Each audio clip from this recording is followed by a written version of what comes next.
UP की सियासत में 2027 से पहले बड़ा उलटफेर दिखने लगा है। एनडीए के अपने ही सहयोगी अब अलग राह पर चलते हुए नजर आ रहे हैं। सवाल बड़ा है कि क्या चिराग पासवान का यूपी में अकेले चुनाव लड़ने का फैसला बीजेपी के लिए नई टेंशन बन जाएगा, क्योंकि चिराग पासवान ने यूपी की राजनीति को लेकर एक ऐसा कदम उठा लिया है जिसने बीजेपी की टेंशन बढ़ा दी है। क्या है वो कदम, बताएंगे आपको इस वीडियो में। यूपी विधानसभा चुनाव 2027 को लेकर लोक जनशक्ति पार्टी ने बड़ा सियासी दांव चल दिया है। पार्टी ने ऐलान किया है कि वो यूपी की सभी 403 सीटों पर अकेले चुनाव लड़ेगी। ये सिर्फ एक सामान्य घोषणा नहीं बल्कि साफ संकेत है कि पार्टी अब यूपी में अपनी स्वतंत्र राजनीतिक जमीन तैयार करना चाहती है और गठबंधन की सीमाओं से बाहर निकलकर अपनी ताकत को परखना चाहती है। पूर्वी यूपी के प्रदेश अध्यक्ष राजीव पासवान ने साफ कर दिया है कि केंद्र में बीजेपी के साथ गठबंधन होने के बावजूद राज्य में पार्टी अकेले मैदान में उतरेगी। यूपी फर्स्ट, यूपी वाले फर्स्ट का नारा देकर पार्टी ने यह संदेश दिया है कि वो क्षेत्रीय मुद्दों, स्थानीय नेतृत्व और अपने कोर वोट बैंक को प्राथमिकता देगी। ये रणनीति खासतौर पर उन वोटरों को साधने की कोशिश है जो खुद को बड़े दलों के बीच उपेक्षित महसूस करते हैं। राजनीतिक नजरिए से देखें तो ये कदम बीजेपी के लिए असहज स्थिति पैदा कर सकता है, खासकर पूर्वांचल और दलित बहुल इलाकों में। एलजेपी की मौजूदगी चुनावी समीकरण को बदल सकती है।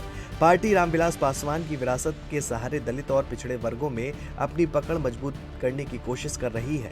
अगर पार्टी 2 से 3% वोट भी अपने पक्ष में खींचने में सफल होती है तो कई सीटों पर परिणाम बदल सकते हैं। यही नहीं, पार्टी ने विपक्ष पर भी आक्रामक रुख अपनाया है। राजीव पासवान ने अखिलेश यादव के बीडीए फार्मूले को वंचित वर्गों को गुमराह करने वाला बताया। वहीं राहुल गांधी और कांग्रेस पर भी निशाना साधा।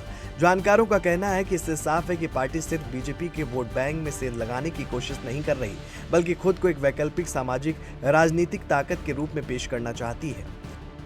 यूपी की राजनीति में छोटे दलों की भूमिका हमेशा अहम रही है। 2017 और 2022 के चुनाव में कई सीटों पर जीत हार का अंतर बहुत कम रहा, जहां छोटे वोट शेयर ने बड़ा फर्क पैदा किया।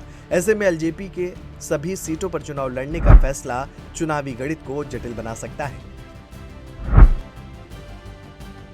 जानकारों का कहना है कि इसके अलावा ये रणनीति पार्टी को किंग मेकर की भूमिका में भी ला सकती है। अगर पार्टी कुछ सीटों पर जीत दर्ज करती है या कई जगह निर्णायक वोट काटती है तो चुनाव के बाद उसकी अहमियत बढ़ सकती है। बिहार की राजनीति में ऐसा मॉडल पहले भी देखने को मिला है, जहां छोटे दलों ने सत्ता के समीकरण तय किए हैं। हालांकि चुनौती भी कम नहीं है। यूपी जैसे विशाल राज्य में संगठन खड़ा करना, बूथ स्तर तक नेटवर्क बनाना और मजबूत उम्मीदवार उतारना आसान नहीं होता। बीजेपी का मजबूत कैडर और अखिलेश यादव की सत्ता का जमीनी ढांचा पहले से सक्रिय है। ऐसे में एलजेपी को खुद को स्थापित करने के लिए कड़ी मेहनत करनी होगी। कुल मिलाकर चिराग पासवान का ये फैसला 2027 की सियासत में नई हलचल पैदा कर चुका है। अब देखना ये होगा कि ये दांव बीजेपी के लिए सिरदर्द बनता है या अंत में गठबंधन की राजनीति में नई संभावनाओं का रास्ता खोलता है। साफ है कि 2027 की जंग में हर खिलाड़ी अपनी अपनी चाल चलने लगा है और यही इसे और दिलचस्प बना रहा है।